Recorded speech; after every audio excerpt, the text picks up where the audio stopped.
We've been focusing a series around parables, and we're going to be focusing on a key question that we're going to keep looping back on today. And the question is this: what are we prepared not to walk by?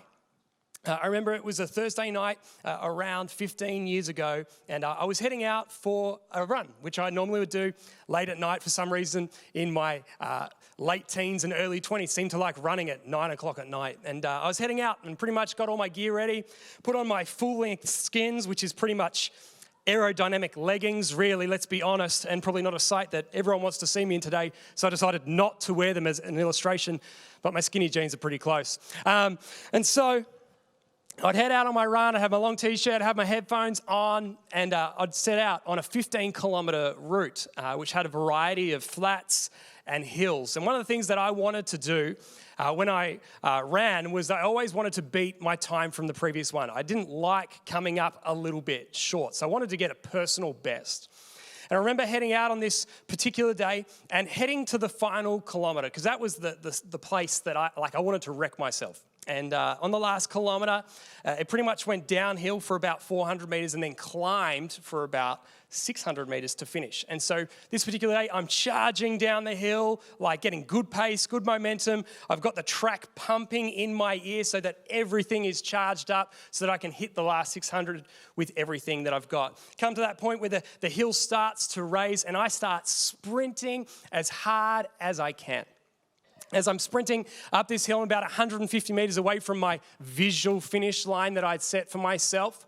And as I'm coming up to this 150 metre mark to go, I run past an office block. And as I run past the office block, I notice that there's a man just lying on the stairs, knocked out, completely cold. And I see this man, I look at him and go, gee, that's not great for you.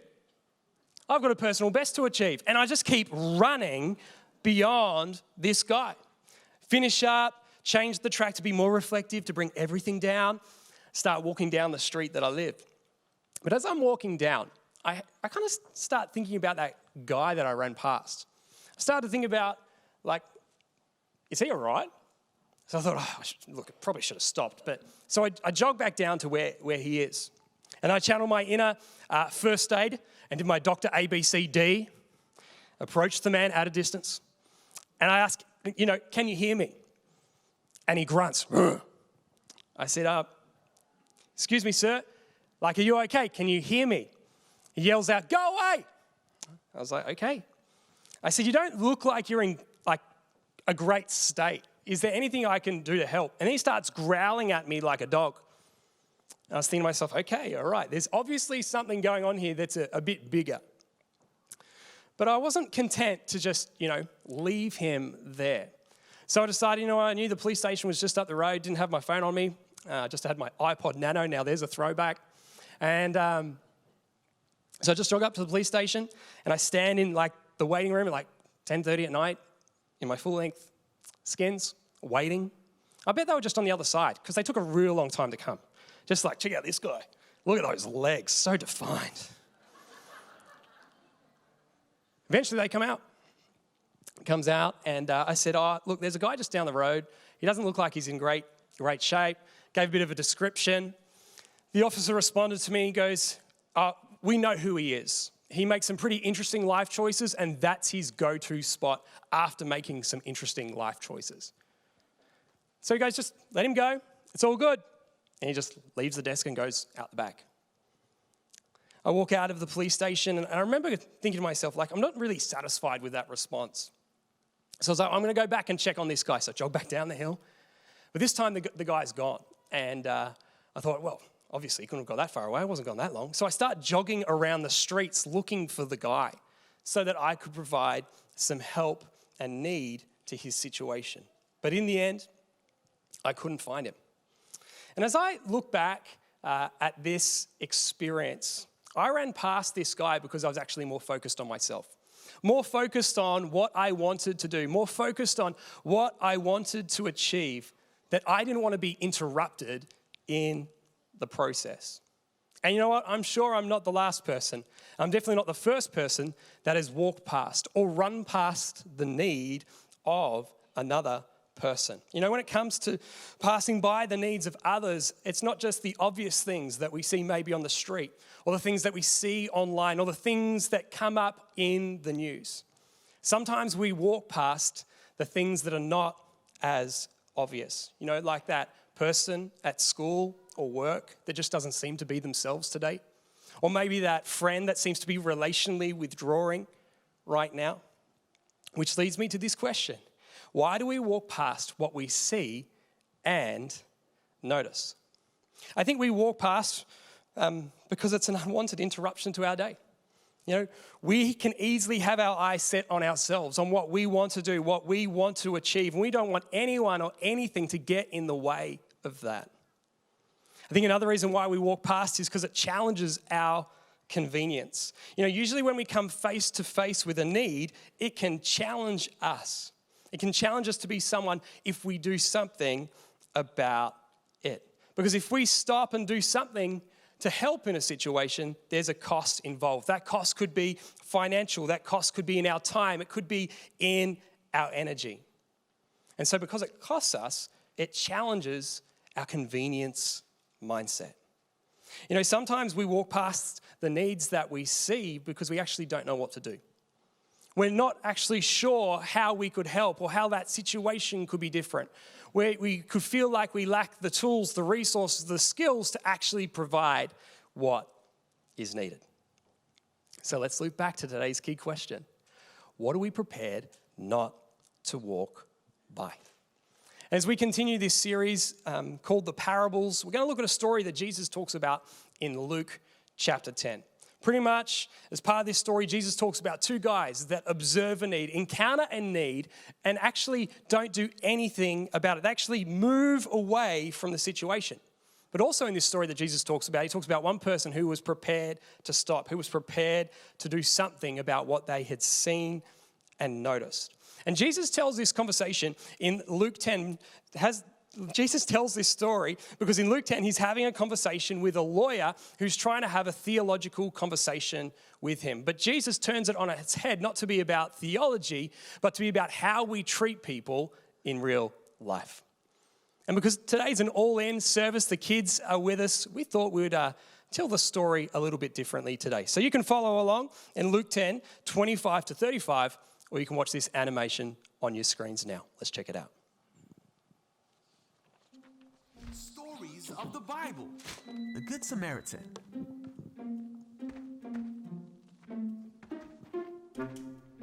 This is Jesus, who is the Son of God and the Savior of the world. You see, when Jesus was on earth, he wanted everyone to know what God thought about things. So he took every opportunity to teach people about God's heart. One day, a religious expert stood up to test Jesus by asking him this question: "Teacher, what should I do to inherit eternal life?" What does the law say? The man answered, "You must love the Lord your God with all your heart, all your soul, all your strength, and all your mind, and love your neighbor as yourself." Right. All right. Do this and you will live. Wait. The man then asked, "And who is my neighbor?" Jesus replied with a story. A Jewish man was traveling from Jerusalem down to Jericho, and he was attacked by bandits. Ah! They stripped him of his clothes, beat him up, and left him half dead beside the road.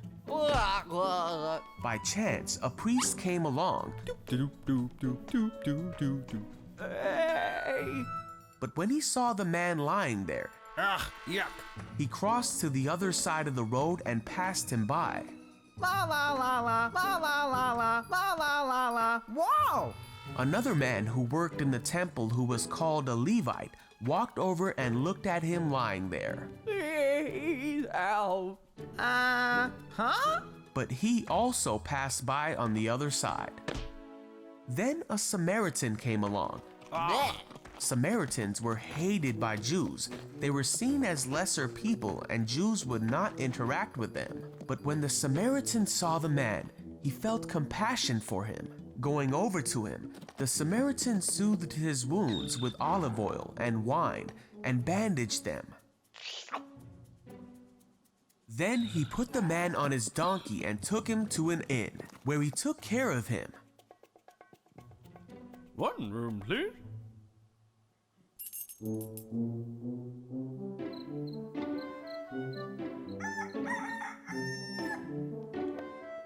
The next day, he handed the innkeeper 2 silver coins, telling him, "Take care of this man. If his bill runs higher than this, I'll pay you the next time I'm here."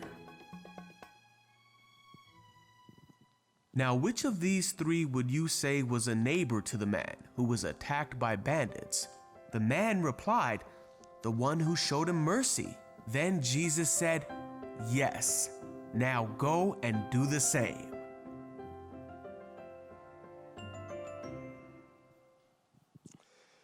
Fun way of looking at the scriptures today. So from this story, I just want to pull 3 things out around how we can be people that don't walk past the needs of others. If you're taking notes, I'd love for you to write these things down. The first thing is this, is that we need to decide what we want to be known for.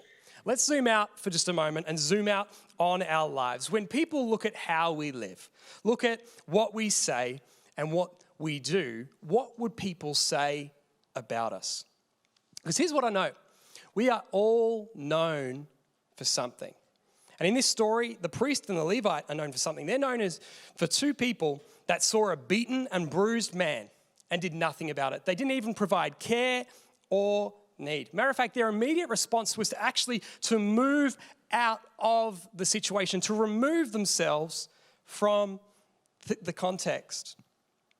Yeah, what I find fascinating in this passage of scripture, when you look at other translations, especially the Message translation, it says this in Luke 10, 30 to 32. Luckily, a priest was on his way down the same road, indicating that there was some sort of hope because that there was a priest walking down to this man that was beaten and bruised. But he wasn't a lucky man, this Jewish man. Because you know what? In his situation, he lied there. He was assuming that someone's going to provide care, and this priest would provide the care. But he removes himself from the situation. Yet I wonder, with the people that we all potentially pass by, I wonder if they see us coming towards them and they're actually hopeful. I wonder if they would say, "Lucky, insert your name here, you came down the school corridor.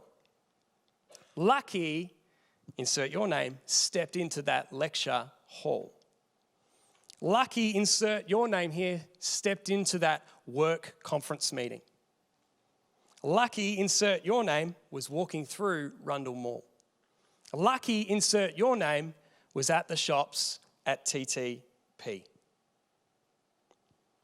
Or would we respond like a priest, even though we see a need, that we would actually move ourselves away from it and keep going with our everyday? So really, this story even throws another question in the mix. What do we want to be known for? For the priest and the Levite, they're known for something.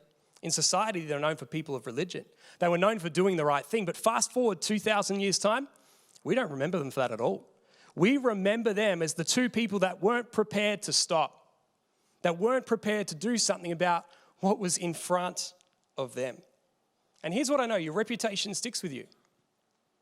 And what we do and don't do matters and speaks louder than your title. So what do we want to be known for? Do we want to be known for people that actually go and help others? Or do we want to be known as people that just focus on ourselves? Secondly, do something about what we see. It's one thing to see a need. It's another thing to do something about it. And the danger for us is that we can be aware of a need and all we do is talk about it. Talk about how it could be different. And that's as far as it goes. It goes as far as a conversation. Yet, a conversation might be helpful, but it might not meet the need fully. It might inform, but that might be as far as it goes.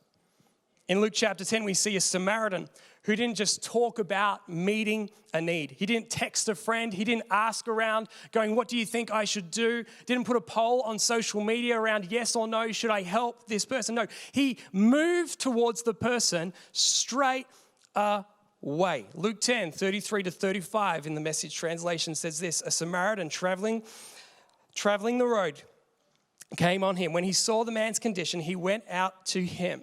He gave him first aid, disinfecting and bandaging his wounds. Then he lifted him up onto his donkey, led him to an inn and made him comfortable.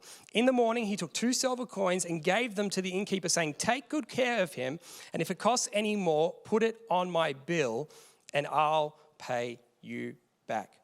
What I love about this Samaritan man is that he pushed past the interruption. He pushed past anything that could be going on to tend to the need of this man on the side of the road. And what I notice about this Samaritan man is that he didn't just do the minimum care. He didn't just tick the box and move on. No, he went over and above to provide care. To matter of fact, he went so over the above that he took him to a place that he could recover at his own expense. Yet I wonder, if we're to become more like this Samaritan man, what needs to happen in us so that we could respond in a similar way, where we see a need and we don't just talk about how it could be different, but we actually provide what's required so it is different? You know what? Maybe one of those opportunities is next week. Next week is the Westcare blanket appeal. And we have the opportunity to provide for those that are in need. We all know that people live on the streets. We all know that sleeping outside in this weather is rough. We're all experiencing it right now. We would all say it's quite cold. Matter of fact, some people are saying it's the coldest it's ever been in Adelaide. It feels really fresh right now, but there's people doing it heaps rougher than us. And next week we have the opportunity to do something about it by bringing a blanket or a jacket. Maybe there's a jacket you have in your cupboard that you don't really wear that often, maybe once or twice a year. But maybe someone could use that jacket every single day. Maybe there's a blanket you don't use all the time. Maybe you could bring that next Sunday and be put in the hands of someone that would use it every single day. It's an opportunity that we have. You know, there's a proverb that says this, Proverbs 3:27. It says, do not withhold good from those who deserve it when it's within your power to help. What I want you to do is put your hand out in front of you like this real quick, just one. And I want you to just close it up, all right? So this is what this ancient proverb is saying. It's not saying to hide the good, withhold the good, open up your hand, to activate the good that's in your hand. You can put your hands down. Because here's what I know. We have the opportunity every single day to activate the good, to do the good. Matter of fact, we have opportunities in a whole variety of situations and circumstances where we could be the one that could make the difference. Let's not be people that withhold the good. Thirdly, how to be people who don't walk past the need of others. I think we need to look for a way in and not a way out when it comes to meeting the needs of others. You know, I think I find fascinating about this conversation when you get earlier up in Luke chapter 10 is the conversation between Jesus and the lawyer. You know, the lawyer is looking for a loophole. He's looking for a way out. That's why he asked a clarifying question, who is my neighbor? But by Jesus telling this story, he's demonstrating that there are no distinctions to be made when it comes to the treatment of people. That's why Jesus tells the story of the Samaritan, so that this lawyer can understand that your neighbor isn't just someone that you consider to be on the same level as you, but your neighbor can be anyone. Jesus finishes the conversation like this by asking the lawyer a question. Luke 10, 36 to 37. So what do you think? Which of these three became a neighbor to the man attacked by the robbers? The one who treated him kindly, the religious scholar responded. Jesus said, go and do the same. This is like an ultimate checkmate move by Jesus on the lawyer, like the ultimate play on the lawyer, because the answer is so obvious. But now the lawyer has to go and do the same. And he now needs to push past his own selective nature to then be the one that provides help to those that are in need. This lawyer needed to look for a way in and not a way out. Yeah, what would it look like for us to be people that look for a way in and not a way out? To not be people that might be looking for loopholes, but to actually be people that look for opportunities. So let's loop back to that question again. What are we prepared not to walk by? And what could it look like for us to be people to push past the interruption, to push past the inconvenience and be the neighbor to someone else this week? Yet if there's only one thing you remember out of everything that we talk about today, when we're talking about the context of meeting needs and not being people that walk past the needs of others, I want you to remember this one thing, and it's this. Don't just serve some, serve all. Don't just serve some people, serve all people. You know what? We can't be overly selective about who and what and when we provide need. We can just respond to the need that is in front of us. I remember in the year 2008 coming face to face with something that I'd become overly selective about, something that I had kept ignoring and doing nothing about, and that was sponsoring a child. You know, I'd been in church for a little while. I'd seen the ads. I'd seen the church announcements. I'd been in conferences where they talk about the difference that you can make by just giving $1 a day. I'd heard stories how people's lives had been better because of child sponsorship. But still, I did nothing about that. Until 2008. Later in 2008, found myself on my first missions trip to India. And one of the places that I got to go was a children's home. And this children's home was located in a regional city called Hubli in the southern part of India in a state called Karnataka. And I was really excited about going to a children's home for the first time, checking it all out, seeing it for myself. And the day was kind of mapped out. We'll do some big activities together. We have the opportunity to share the word, understand more about who God is, and then break into small groups. And I loved breaking into small groups because I got 6 students from the home. And there's one particular student that stood out to me, and her name was Hannah. Hannah, in my group, had the ability to speak English quite fluently. And I loved that. Instead of having to pause every time to have a conversation with people and get someone to interpret, it was awesome to talk to her, and it was pretty free-flowing. It was awesome. We then hung out for the rest of the day. She was kind of in my proximity. It was awesome to connect with her. And I remember leaving that day, jumping on the team bus, driving back to where we were staying, and just writing in my journal, like, I'm going to sponsor someone. I'm going to do something about it. I'm not going to walk past this anymore. Like, I've experienced these kids for myself. They're more than just an image on a card or a person in a video of promotion. They're a real person with dreams, desires, and passions. So I was like, all right, when I get back, I'm going to do something about it.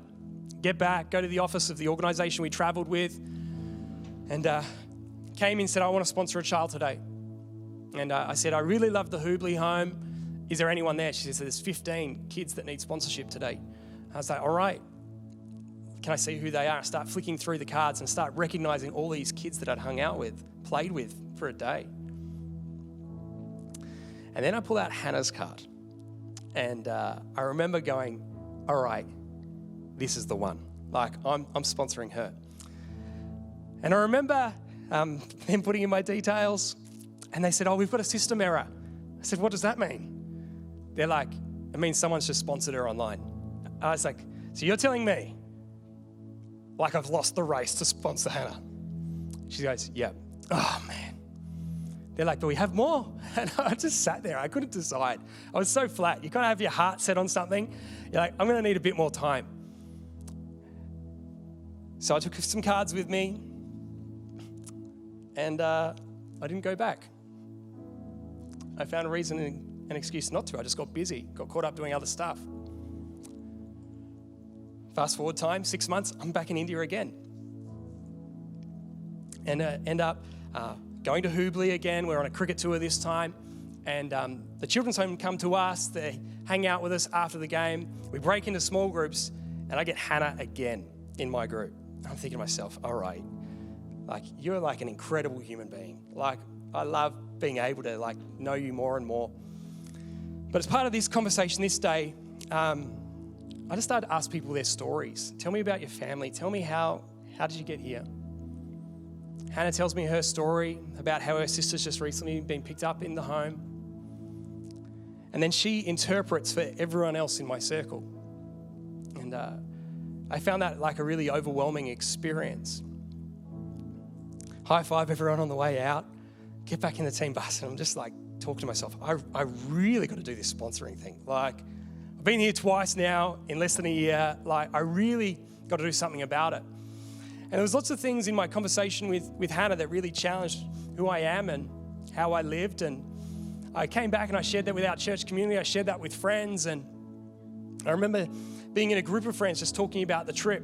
And this one person pulls me aside at the end and says, "Hey, Dubsy, I'm just wondering if you could do a favor for me." I was like, "Depends what it is." I said, "You know that Hannah person that you keep talking about? I sponsor her, but I can't afford to sponsor her anymore. I ended up sponsoring 3 kids, and I can't do all 3. And she's like, "Can you sponsor Hannah?" Oh, without a doubt. I was like, "Get the paperwork. Let's change this thing over. Like, I'm ready to go. I'll sponsor it."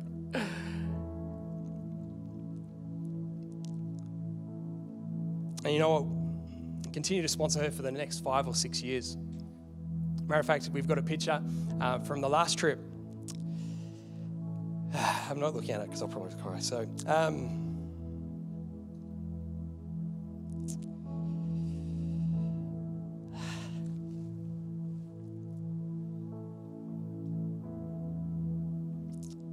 but yeah, I hate crying in public.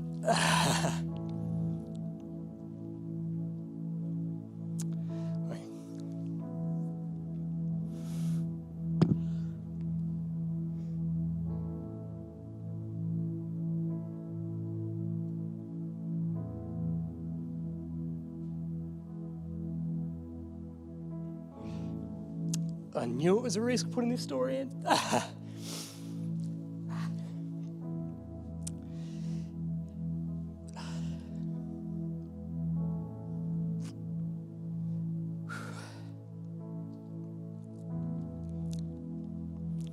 So I got to hang out with her. Oh, man.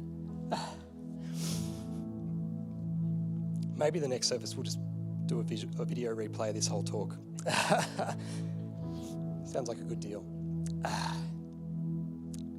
Good to spend time with her another 7 times.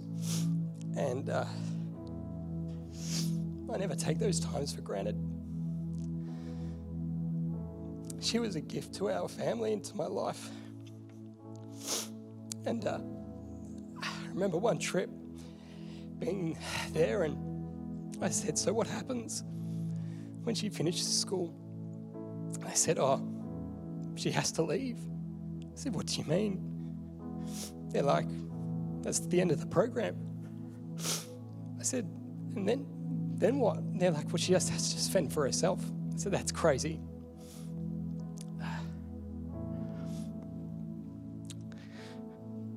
So I said, "I'm going to go find out what Hannah wants to do." So I leave this conversation with the home parents, and I just marched to the other side of the courtyard. I said, "Hey, Hannah, what do you want to do when you finish school?" She goes, "I'd love to get a degree in business and commerce." I was like, "All right, consider it done. We'll just figure out how we do that. I don't even know how much that costs, but it's done." Walk back in. I said, "I don't care how much it is. Send me the bill."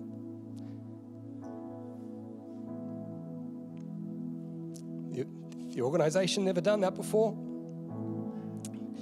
but they were prepared to do it. It ended up costing me about $87 a month, which felt like nothing, but it meant that she had a place to live, food, all her medical support she needed, transport. She had everything she needed. I couldn't walk by anymore because I had an experience for myself. Hannah was more than just an image on a card or part of some promo pack. She was a real person with dreams and desires and passions, and we're still in contact with Hannah today. Hannah actually went on and did her master's in business and commerce because she was doing so well. We just kept paying. Married, got a kid of her own. That's because I wasn't prepared to walk by. Yet I wonder, what is it today that the Lord is not wanting you to walk by?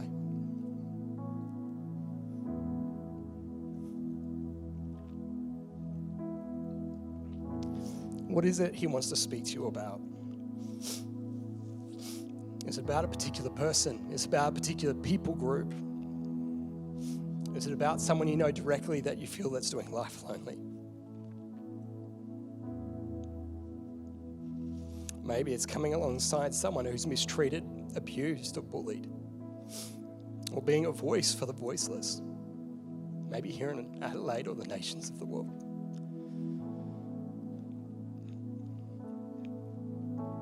What is the Lord asking you not to walk by? How about we pray together?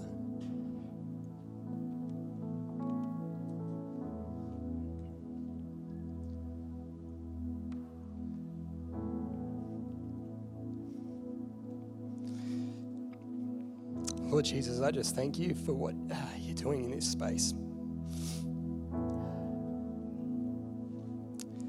God, I thank you that you're challenging us. Not to maybe ignore the interruption, to push past convenience, even to push past the cost.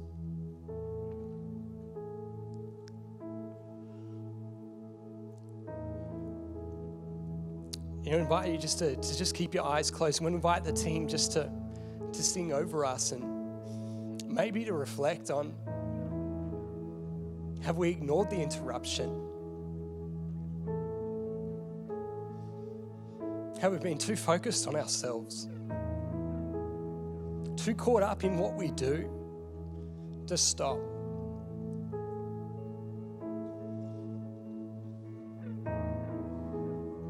And maybe in that, if there's a time, just to say sorry. Sorry, God, for focusing on myself, putting my own needs ahead of someone else. Let's just keep our eyes closed and let the team minister to us.